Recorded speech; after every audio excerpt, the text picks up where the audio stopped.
It is now just under 18 months to the 2017 presidential election. Jubilee has begun strategizing and is endearing itself to regions considered political bedrocks of the opposition.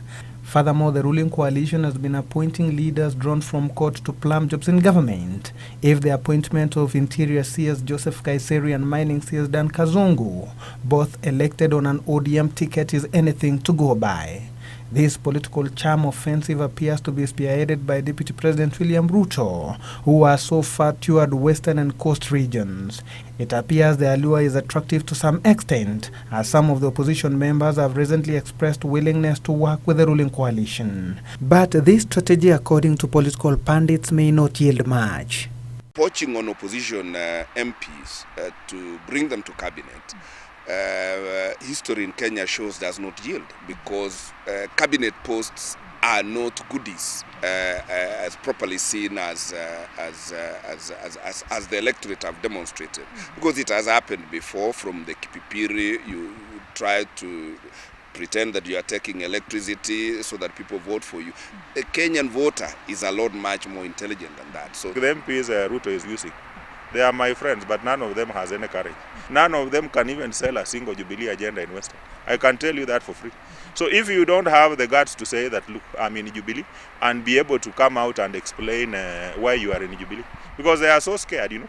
They would defect to Jubilee today. The following day, if you meet them and confront them, they turn around and they say they have not been there. Yet Jubilee might be aware of this outcome, but will sustain the onslaught in the hope that the opposition will be tied to its strongholds, trying to convince its followers against the charm.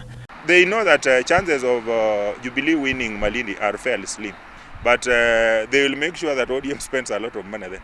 So if and energy, so and other resources. So if they spend over 100 million in a by-election, the same way they spend money in Homa Bay, you see, it's depleting them. So that way they will not have time to cause trouble for Jubilee at the national level.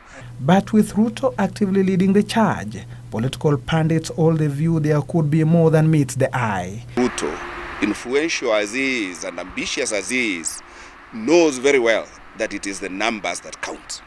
If his numbers so dictate, then why not? Because politics is about numbers. Nothing would stop him from going to a higher position.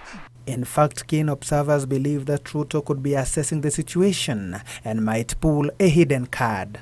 This may be a replay of what Raila Odinga did in moving to Kanu, because William Ruto might be moving to Kanu with his numbers, and when he eventually walks out, he will walk out like the rainbow walked out and took the government on that day. If ICC is sorted, he wins cost, he retains Kericho, he gets the lawyers on board, he will go for the presidency.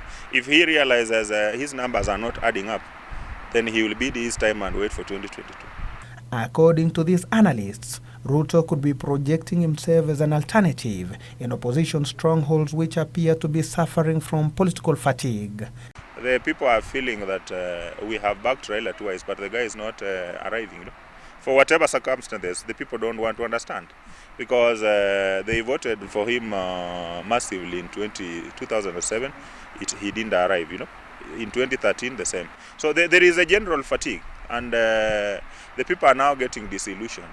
In fact, what is likely to happen is, if the trend continues, there will be a very strong voter apathy in those areas. Just like Raila Odinga, who is so influential, has a magnetic pull to certain regions of this country, getting to the presidency is a bit difficult.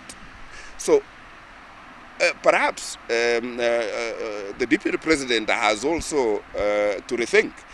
These developments will indeed present a thrilling prospect in the political scenery in 2016. Eric Biegon reporting for Channel 1 News.